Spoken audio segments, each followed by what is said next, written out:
Welcome to Sales Velocity TV, where we pull back the curtain on how the top businesses in the world sell more with less resistance. Bringing over 50 plus years of combined sales experience and over 100 million in revenue generated, please welcome the hosts of Sales Velocity TV and two incredibly entertaining gentlemen, Andrew Cass and Aaron Parkinson.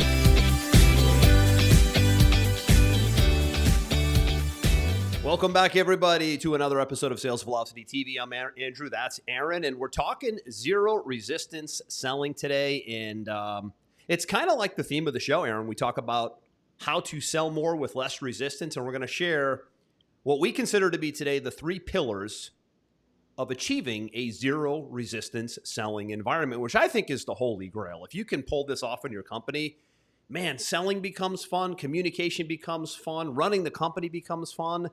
But you know what? It's not fun, Aaron? When you're always running up against the wall in your sales process and in your conversations and in the way you lead your team, because leading a team is selling too, right? Selling the team on your processes and ideas and on your culture. And if you can't pull that off internally and externally, it really becomes a tough thing to do, right? It becomes a tough business to build. Yeah, I mean, if you set up your sales process correctly, it actually is quite fun, because by the time you're even talking to somebody, you know, they're really, really eager to work with you. They're excited about the opportunity. You're excited about what they have because you know that the right person is in front of you. And it becomes more of a relationship experience than it does a sales experience. And maybe that's, you know, the theme of today is almost how to convert your sales experience to a relationship experience where it's fun and there's less friction and there's less resistance and you can look forward to it on a daily basis. Yeah, I think you nailed it. I think a lot of people get confused. They watch our show. They're like, oh, man, I'm not good at sales, but they're going to get in there and teach me how to be like a pushy closer or whatever. But really, when you it's almost counterintuitive, right? When you realize that getting good at communicating and having good quality conversations and connecting just makes the sales conversations and sales demonstrations and Zoom sessions and strategy sessions almost fun, right? Like we've talked about before, you don't get attached to the outcome of what happens, whether you get a sale or you don't, because you're just having quality conversations. And people see that. They realize when, hey, it feels like we're having a quality conversation versus it feels like I'm being pitched or presented to, right? Like Absolutely. You know when you're being pitched and you know when somebody is just so comfortable in their own skin and with their own product that they're just having a conversation with you and the product just tends to be a logical solution. Yeah, and really, if you can break down the process until it just becomes a logical solution, a logical solution for your prospect to buy, and a logical solution for you to work with that prospect, right? It goes both ways. Then it becomes fun, it becomes easy, it becomes natural, it becomes, you know, frictionless, less resistance, all the things that we want. However, before we go into this topic today, I think it's important because this is our show. This isn't just like, hey, let's drop in and like, you know, spit some knowledge that all of a sudden people. Yeah, we're not doing a webinar here, right? No, it's not a webinar, right? We're two real guys, right? I think it's important to share, you know, our wins as much as our losses. And I don't really believe in losses. There's a great book called Win or Learn. That's the philosophy. That's a great title. It's a great title, right? It was written by Conor McGregor's coach. Oh, really? Yeah, he believes the that MMA guy, right? The Irish MMA guy. Yeah, because his approach is we never lose, even though there might be an L, you know, in the score sheet. Right? You only win or you lose, and you see this particular coach's athletes when they do lose, and I'll use Conor McGregor as the example. Typically, they come back and you don't see them repeat the same mistake that caused the previous loss. Yeah. And this is his whole stable of people, because they break everything down. They look at where the friction was, the resistance was, you know, and they train on it and they game plan for it so it doesn't happen again, right? But to think that we don't have setbacks or losses just because, you know, we host this show is ridiculous. If you're doing anything worthwhile and you're pushing the envelope in any way, you're going to make mistakes. In fact, you should try to make mistakes as fast as possible. You know, because the more mistakes you have, the more data you can gain, and then you can improve your process, right? And what you and I were talking about right before we got on here was when you allow yourself to get out of control in your schedule. And I know it's not relevant to today's topic, but I think it's important that we share the conversations that you and I also have too, where both of us felt this week like we let our schedule get way out of control. And a lot of times when you look at that, you start complaining, oh my God, I'm too busy, I'm too tired, I'm not working out enough, I'm not eating right, I'm not blah, blah, blah, blah, blah. All the things that we've talked about in the show that you need to have to be optimal in your performance. But let's face it, man, sometimes things go crazy. I got vaccinated this week. My daughter had to be rushed to the hospital this week. I was closing on a house this week. Got multiple businesses to run. My schedule got completely blown out. And what happened is my energy was super low every night. Even my mom got mad at me when I Zoomed with her. She said I look like crap. Mom say it like it is, man. You need the truth. Absolutely. Go to the mom. You ran into the same thing. And it's really, really important when this happens to not blame external factors, right? There's a great book written by the Navy SEALs. I think it's called Extreme Responsibility. Extreme Ownership. It was written by I forget his first name, Jocko. He was a Marine. Jocko Willing. Right? Great book, by the way. Yeah, it's really a mental toughness, which I think ties into selling, right? There's a real great mental toughness, and good Lord, America needs that more than anything right now. Yeah, I think mental toughness, just mental toughness is. You know what? I just decided. I'm sorry to cut you off. The topic of the next show is going to be on mental toughness. I'm gonna skip over our normal curriculum and we're going mental toughness because I feel like it's an emergency topic right now. Go ahead. I'm sorry. Emergency topic next week. Yes.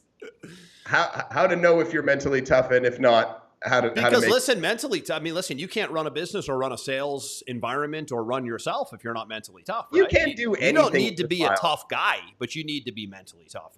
You can't do anything worthwhile if you're not mentally tough. But go ahead. My point is, you were talking, you got to take a step back when you find yourself go off the rails, really in anything, and just take a step out of your own skin and look at yourself as if you're a client and just observe what's going on and then put it back on track.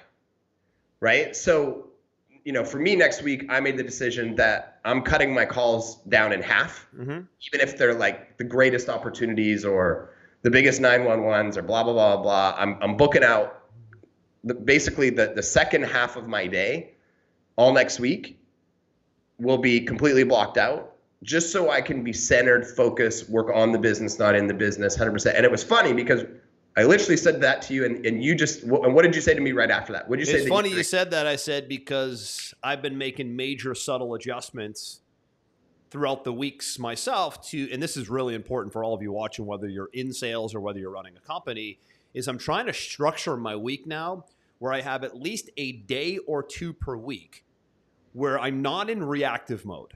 Meaning I'm not doing calls, I'm not on private consulting sessions, which I do probably 30 a week. So that's, like if you take a 50-hour week and you take 30 of them and they're like on Zoom or doing coaching and consulting, that takes up a lot of time, right? Which is fine. And it will drain you.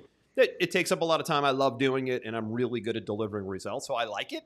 However, like you said, and this is important for everybody watching or listening, is if you stay too much in that zone, you can't keep creating and growing and scaling the business by maybe adding new funnels, adding new sales processes, training team members, hiring. Like there's an element of, like you said, working on the business that has to be planned for and then working in the business that has to be planned for. But if you're only doing one all week long, like I think we've gotten stuck in a little bit, then what happens is the business starts to it's almost like a seesaw, right? You start to just end up one way or the other way, but not balanced in the middle, which means the company, you could technically just stall out. You might have all this activity, but you could stall out because you're not putting more bricks on, right? Building new offers. Right. The company could stall out, or you could burn out. One of the two. Right. And the two. And, we talk about, your friend Russell Brunson sometimes. I know through the grapevine when he was building ClickFunnels, he got to a point where he was like, I don't even want to do this anymore. I'm working 17 hours a day. It's fire. And he had to make a decision to put people in play so that he could do what inspired and motivated him, which is really just bounce from place to place, project to project, sprinkle his magic dust on it and move it forward. Well, what it did was, and I listened to his podcast, it's amazing, right? Every week. And he allowed himself, like he basically made some decisions that allowed him to go back into being the CEO, which means you're the CEO, you're the head coach, essentially. You have layers of people under you. So you've leveraged yourself well, you've delegated well. If you are doing it all yourself and you're getting pulled in too many directions, then we know it's a delegation issue, perhaps a staffing issue, right? And you're getting pulled, right? You're getting pulled into reactive mode. And that was what again, sometimes we don't see it. That was, you and I were talking about this earlier. If you're blind to this stuff, you could go unconscious to this for years and just literally run out of gas and be like, what was I doing, right? Because I think that's why coaching and consulting is so important, because it's a second set of eyes that can say, are you seeing this? Because this not sustainable. A meltdown over here and you're missing it, right? Yeah, it's not sustainable. Mm-hmm. And I could feel it midweek this week. I went, you know what? I've still got a whole bunch of things on my schedule this week, but this pace, these duties that I'm constantly having to attend to are not sustainable, and they're not productive at the highest level. When I look at, what is my time worth on an hourly basis? Yeah. I looked at probably half of the things that were in there and went, that is not, worth what I make on an hourly basis, or worth what I want to make on an hourly basis moving forward. So that all has to be changed next week. And everybody runs into this, and it's why I wanted to bring it up. It's not like you can avoid it. It's about being conscious of when it happens, mm-hmm. and taking a step back and realizing you don't have to do anything, right? You're making a choice on where you want to spend your time. So take a step back and ask yourself, is this the best use of my time? Am I feeling fulfilled? Am I excited? Am I wanting to show up every day? What has to change to go from where I'm at today to where that place is? And don't get me wrong, when you're just starting out and you're wearing all 9 hats, we've all been there. Yeah, we get it. There's no days off. There's no breaks. I get it. You just can't stay there forever. You can't stay there. That's the key. That's it. And there's softwares. There's virtual assistants. There's more. Listen, there's more today than ever of ways to get help at reasonable cost. Where Aaron, we know 20 years ago, you had to go hire a W-2 employee to get any kind of real assistance. And that is no longer the case. No. And to be honest with you, every time I think I need to build something, or I need to create something, or hire, somebody's already doing it better than me somewhere else, more efficient, less cost, essentially. It's about doing a little bit of research to say, I don't want to do that thing anymore. That thing is eating up a ton of my time. Mm-hmm. Just takes a little bit of Google, a little bit of research, a little bit of networking, and you'll find somebody's doing that thing better than you, cheaper than you, faster than you. No doubt. That you could be offloading that and say, I'm not doing that anymore. I'm going to focus on what moves the needle and inspires and makes me happy. And listen, technology, I think more so in 2021 than ever before, due to the pandemic, which pushed everybody online, we found so much with technology that could be done that doesn't necessarily need to be done via grunt work, that now more than ever, you can run a pretty powerful organization without having physical employees that need to be hired, trained, fired, hired, trained. I mean, that's just the thought of that process. I have some clients that have companies of 30 and 40 people. I have others that have, like our company, we have employees all over the world that work in a 1099 virtual environment, and you're not seeing much dip in productivity. You're not seeing much dip in production, because if you understand how to run systems and how to run people from afar, and with technology today you can, I mean, the sky's the limit. There's no barriers anymore. It's kind of like it reminds me of the publishing world when Amazon hit. Like, it used to be like, I want to publish a book. I need to go find this big publishing company, drop a $50K retainer, get the book printed and published, and get it into like the hands of the media. And then Amazon came along, and all of a sudden you could be an author in a weekend. Yep. You could publish to their Kindle platform and be a legitimate author with a paperback or a hardcover book that ships out via Amazon in a weekend.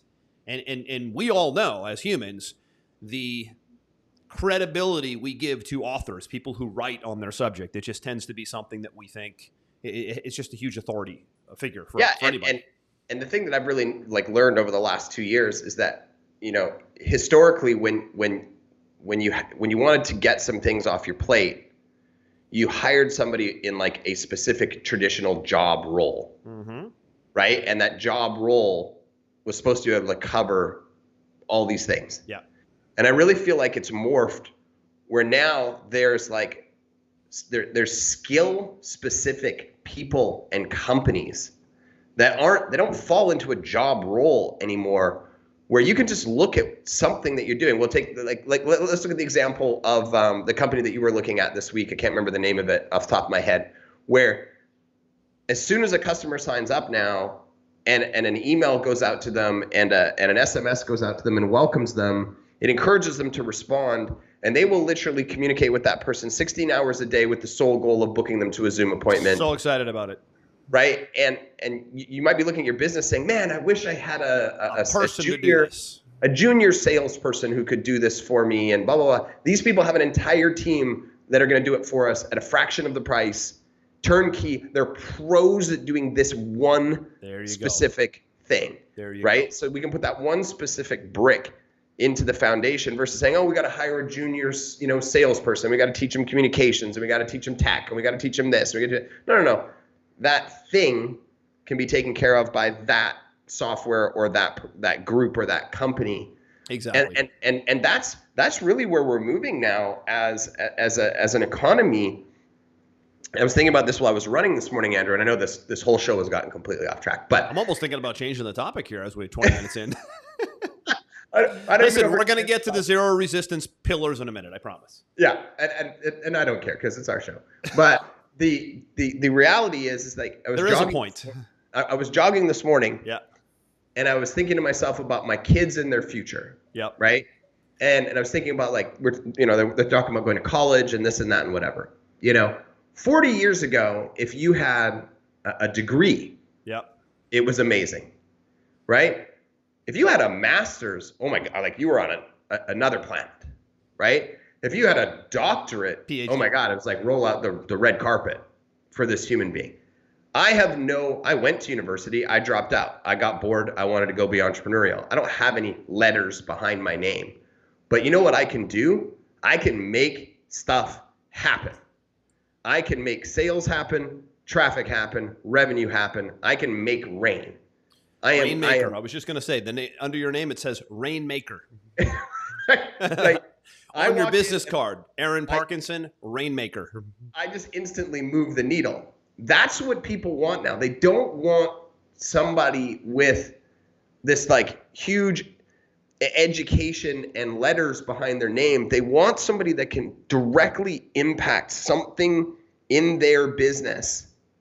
They understand it, they know it inside and out, and they can move the needle quickly. The whole concept of like job roles and education and letters behind your name is becoming less and less and less and less impressive, important. I don't even want it. Relevant. If you have it, I'm like, think great. about the relevancy of it. I mean, it's becoming irrelevant. It means nothing to me. Which, and disturbingly, when you look across, I mean, if you ran the numbers on the unemployment situation in the United States, let's say, yeah, you'd be shocked at how many highly educated people are making extremely low incomes in undesirable jobs because they haven't wrapped their head around the shift that has taken place over the last few years, maybe over the last decade or so, which is you're not only going to be valuable with degrees and extra education, you're going to need to bring a lot more to the table. You're going to need to bring leadership skills, communication skills, persuasion skills. What can you own and what can you impact? That's all I want to know. Yeah.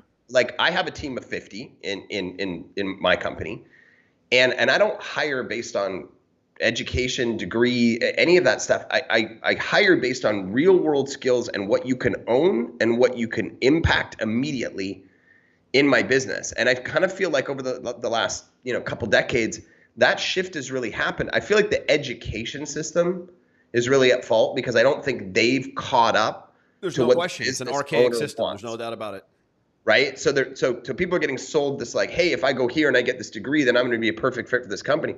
You know what? You come out of pretty much any degree and come into my company without education in my field, I'm like, oh my God, this is going to be like a 7-month process just to get this person to like a basic level. Yep. Right? I'm hiring based on skills, not based on education. Right? And so, I'm thinking about my kids moving forward. I'm having a lot of conversations with them right now about like, what can you master that can impact a business, a transaction, because that's all I care about right now. Yep. Right. And we're talking about sales, right? Like we just hired a sales guy this week. The guy's like, throw me in, coach. I'm ready to go sell some stuff. Speaking of selling. Boom. If that guy goes in and sells $20,000 worth of stuff in his first month or whatever that number would be, I could care less what his education is. Not even a little bit. Speaking of selling, right? Let's talk zero resistance selling. All now right. that we have essentially ranted on but a good rant, how to put yourself in a position to work on the business, not always in the business. I think that's the takeaway, right? Is some of the things you're going to need to become aware of to be hyper productive in selling, in leadership, in communication, in running an organization, right? So we have these 3 pillars today, which I think are going to be very helpful. And it's kind of like a message market match thing where if you get this right in how you structure the sales division of your company, again, less resistance happens big time. So let's talk about these 3 pillars. First one is, and the key takeaway today is clarity, right? Yeah. So the key here is when you have clarity on what it is that you sell, like what your solution is, and you are passionate about it, educated about it, enthusiastic about it, that is number one. And shockingly, and you have the product. And you have the product to do what you think it's supposed to do. Like you've got a kick-ass product that solves the problem, the pain point, the whatever that you want to solve. Yep. Right? There you go. So clarity in solution is key. Some people are fuzzy about this. They're like, yeah, our product's good. We kind of can solve a need, but we kind of can't, right? It's just like, right? Yeah, you see it all the time, and I'll give you an example from like my world, right? Because people are like, well, what do you mean, right? Yep. So I'm the CEO of an agency, in addition to being your partner at Pipeline Pro, right?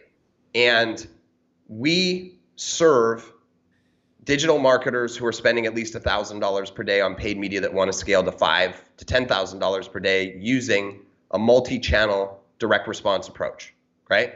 What that means is I do not serve everybody. You cannot rock up and be like, I have an idea. I have a small donut shop, in Wisconsin, and, I'm looking to get online. There's a bunch of people that's what they do. They serve small retail businesses, maybe get them listed on Google, maybe a little bit of local Facebook ads or whatever. And there's absolutely nothing wrong with that. It's just not what I do. I serve people who are spending a lot of money that are getting stuck at a certain threshold and they want to scale into that 7-figure per month revenue range, right? So that means I'm super, super clear on the type of person I'm talking to, where they're at in their journey, what challenges they've probably come across, them being in the business too much and wanting to work on the business, but they're stuck in the marketing all the time. They're trying to bring in a marketing team. Like, I know all of the pain points of that person, right? And on the flip side, and this was something that we experienced this week, is when I allow myself to make an exception and take somebody smaller too early in their process, maybe they're spending $50 a day or something along that line, and they are exponentially more work for me and my team because I have to almost build their whole business from scratch. They need more work, more resources, more assets, and they're paying less money because they can't afford it. And you violated your policy. And I violated my policy of who I serve. Right. And we were going through it this week in our meetings, and I was like, "Oh my goodness, I violated our own policy. I've let too many of these people in the door. Slip through the cracks, that will go back, take extreme responsibility. That stops immediately. We're not doing that anymore. That's it, right? We go back to what our specialty is, what pain point we solve, who we serve, and who we want to serve. Which is number 2, by the way, right? Number 2 being knowing who you serve. We said number 1 was knowing what your solution is, clear as day, rock solid. Clear as day. Number 2, which I think you dovetailed into without us telling. I did by accident. Was the person. Like when you are absolute clear on who your audience is, that makes the messaging and the marketing really, it's called a message to market match. Yeah, right? you got to know what you your can really superpower match is. up a great message with an audience when you're clear on who the audience is, and obviously, number one, when you know your solution in and out. And again, Right. this sounds like 101. It's shocking how often we see this not being the case, right? We put our consulting clients through this all the time, and we're like, what is your superpower? What pain point do you solve? How are you going to impact people differently than your competitors? Blah, blah, blah. And they're very vague and confused about what makes them stand out, what makes them special in the marketplace. And that's where you just get chewed up, right? Yeah. But And that's it. The You have to vagueness, know- the ambiguity. It's like it's a disconnect. It's a disconnect. You have to know what your superpower is. That's, number one. Then you have to know who you serve, right? Your audience. Yep. And I think, you were talking about earlier, it's known as message to market match. Right. Right? But a lot of people kind of lump them together, right? First you have to know what you do, what makes you unique, what your superpower is. Then you have to focus and zone in 100% on those people, unlike what I did over the last week, which then derailed some things. I let the wrong person in the door, right? So you got to know 100% who that audience is so that all of the communications, your pricing, your value, your follow-up, your execution is in perfect synchronicity. It's almost like it's in harmony, right? It's in harmony. It's in perfect harmony. And you'll find that if you start to go off in one way or the other on either what you offer or who you're marketing to, you'll find that breakdowns start to happen really, really fast in the sales process. Yeah. And it can cause a lot of disruption in your business. It isn't even just in the sales process. Then it starts to fall into the organizational process, right? It does. When these things break down, of course, we're talking sales and marketing primarily on the show, but these things can leak into the organization, right? This looseness can cause leakage. And I think that's a terrible place to be. We've all been there. And here's the thing. Staying there. If you want to serve other people or you want to serve a new product that's not part of your market to message match, it's fine, but you almost have to create an entirely new division of your company because it's almost like a different business. You can't mingle the businesses together. It throws everything completely out of whack. Yep. Right? Yep. And so assuming you know exactly what your superpower is, exactly what problem you can solve, exactly where your value is in the marketplace, and you know exactly who that ideal avatar is in the middle, that then brings the third part into play, which, again, we see all the time. Most businesses don't have like 10% of what they need in this third part. And you can talk about the third part. Part three being having a solid, reliable system for presenting what you do, following up on what you do, and getting closed on what you do. Software, tech, CRM, right? A system. Scripts, follow-ups, like just emails, text. Just rock solid process. Right? On now organization. Delivering that message and getting a decision. And still shockingly, very few business owners can say, yes, absolutely, I have a reliable, consistent system for delivering my message, delivering my solution, and getting an answer. Very few do. Yeah, They're kind of all over the place. I see a lot of scatter still. Yeah, and the system is broken down into really like 6 parts, right? Yeah. How do you get your message to market? You know, specifically, what channel of marketing do you do? Do you do home shows? Do you do flyers? Do you do influencers, ambassador programs? Do you do paid media? If so, what channels? Do you do, television, radio, direct mail, whatever, right? Yep. Like how do you get your market to message and then or message to market? And then once you do, how do you bring them into your ecosystem? Yeah. Right? How do you educate them? How do you follow up with them? How do you bring them to a decision-making point? Right? And then beyond that, how do you manage your data that you've acquired, right? Like you and I were showing our new sales guy, hey, when somebody comes in, there's 8 different stages. There's 8 different products they could buy. right? When they make a decision, we can move them from here to here and from here to here and from here to here. And we can see every conversation. We can see every email. We can see every phone. With 2 clicks of the mouse. With 2 clicks of the mouse, we can see what they bought, what they haven't bought, what type of business they have. How are you managing your data to make it super, super easy to see who is this customer? What do they want? Where can we help them? And where are they at in the process, which is key to getting a decision. Absolutely. Because if you have, no clue where your customer is in their buyer journey, then it creates a lot of resistance and friction in how you market to them, how you converse with them. Yep. Exactly. Right? If the person has been on your list for 6 months and they've never engaged with everybody and they've never bought a thing and they've, they're really just a dead contact at that point, calling them up and saying, hey, do you want to buy an XYZ is probably not going to go very well. Not going to go very well. There's where the resistance comes in, right? That's where the resistance comes. It's like, I haven't heard from you. We said we were going to do this. You never followed up. Weren't we supposed to talk? Right? Like, it just stuff's in limbo. Who are you? What are we talking about again? Right? That all of that is looseness in your process. It's neglect in most cases, right? So if you neglect these big 3 right here, neglect on clarity and solution, neglect on who I serve, neglect on having a system to present, follow up, and close, neglect. Jim Rohn taught me this. It must be buried in my DNA, Aaron. Listening to Jim Rohn for so many years before he passed away as a young entrepreneur growing up, is he said nothing can be more of a cancer in your life, not even your business, in your life, than neglect. Neglect the books, he said. Neglect the financial planning. Neglect your health. Neglect the accounting in your business. Neglect the marketing. Neglect this. Neglect. I'm like, wow, that one word can change your life. So many neglect so much. But if you neglect this stuff, you won't sell anything. You won't be in business, and you won't be able to build a company and do good, because neglect is a cancer that just eats away at every aspect of your life. It's very powerful.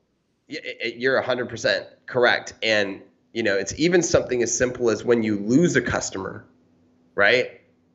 Having a process in place to find out why. Yeah. Right? I mean, every client that decides to no longer do business with me, I find out exactly why. I have a team meeting. I debrief it. I ask the team what we could put in place today to eradicate that particular issue from ever happening again. And now I'm never chasing backwards. I'm chasing forwards.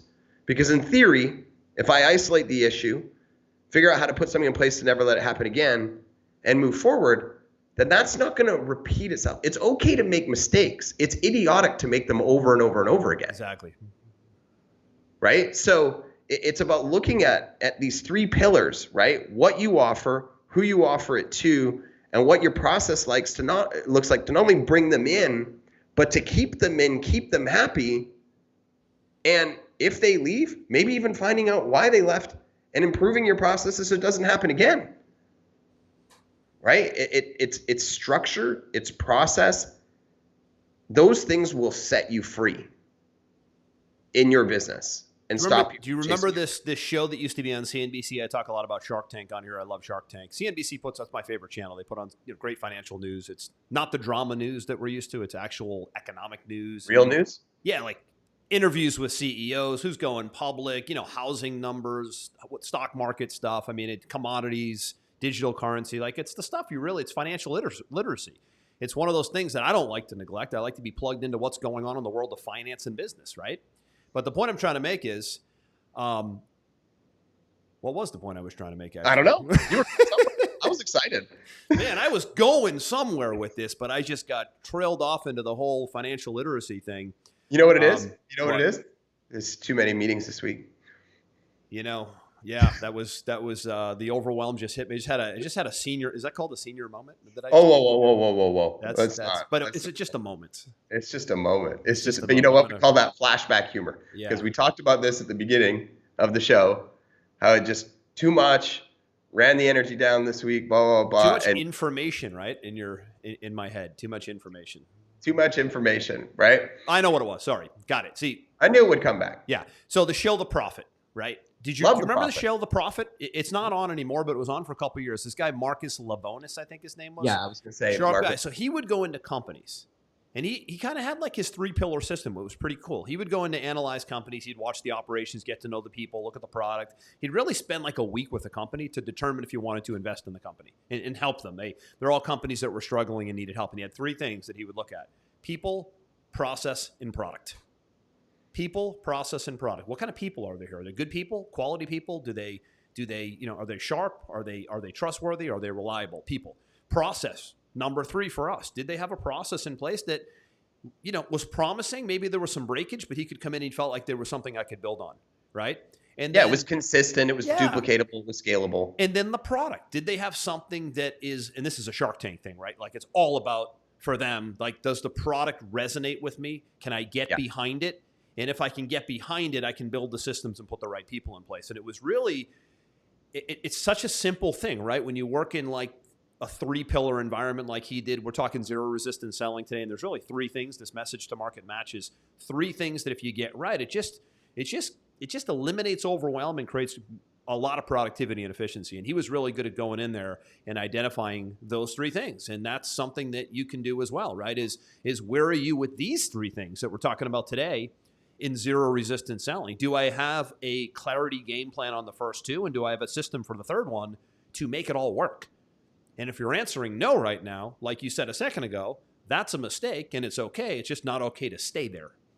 No, it's not. And for us, when we look at clients, and I'll take an example like e-commerce specifically. Yeah. Right. E-commerce is only about 20% of my portfolio. I'd say probably 80% of it is service and info marketing. Mm-hmm. Right. People will come to me and say, I've got a product. Can you help me scale it, to $5,000 to $10,000 a day in ad spend? And the majority of the you're not sure yet, right?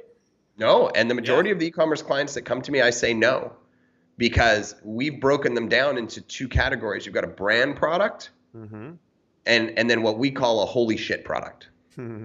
Okay. A brand product takes story and time and networking and emotional attachment, and a lot of stuff has to happen to make your skin cream somehow look better than that skin cream, to make your vitamin somehow look better than that vitamin, because they're all the same. They're all the same, right? So you've got to build a brand around that to get people emotionally attached to it. And most people don't have the time, patience, or money to properly build a brand. So we just don't take them on. Yeah. Yeah. We only take on products in the e-commerce space that when we see them, somebody says, here's my product, and they put a video up, I go, holy shit, I want that. That's like, again, it's so instructive to watch Shark Tank, because these are really intuitive entrepreneurs and business owners who've seen a lot, and they're really good at gauging what could have traction and what couldn't. And it absolutely has to start with the product, right? I don't ever want to come across in the show as like you can outsell your product. You really can't.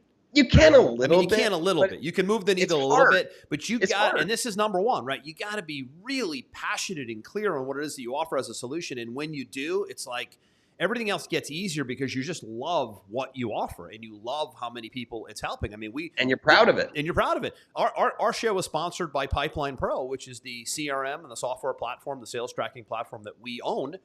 And every single day, dozens of people a day, this is the kind of all-in-one ecosystem that I've been looking for to run my sales environment, run my business, run my follow-up for years. I've seen them all. I've done the demos. Didn't even know this thing existed. Thank you enough for putting something like this together. And listen, we're very fortunate to have an unbelievable development team that put this platform together. But isn't it a nice thing to hear that all the time? Like the amount of complaints I hear, Aaron, in our community, in our environment, and with our software, it's like you get like a complaint a month. It's like crickets. It's a beautiful place to be, but you got to really have something amazing that solves a problem that you are super passionate about, and everything else follows. I'm not a big believer, Aaron, I think you agree, in just follow your passion and the money will follow. That's half right. It's not 100% right. There's some truth to that, right? If you really nail a solution and you're passionate about it on top of that, the money will tend to follow because you got a double whammy there. You got economics behind the product, which is important, interest in economics, and you have passion to go the distance. I don't believe what's being pitched a lot today is just follow your passion and the money will follow. But a lot of times it's missing economics and it's missing the traction piece. And that's the disconnect that I see a lot. I don't believe in follow your passion on its own. That's what I mean. It's a piece of the puzzle. Follow your passion on your own leads to a lot of broke artists. Exactly. Right? My point. Solve a problem.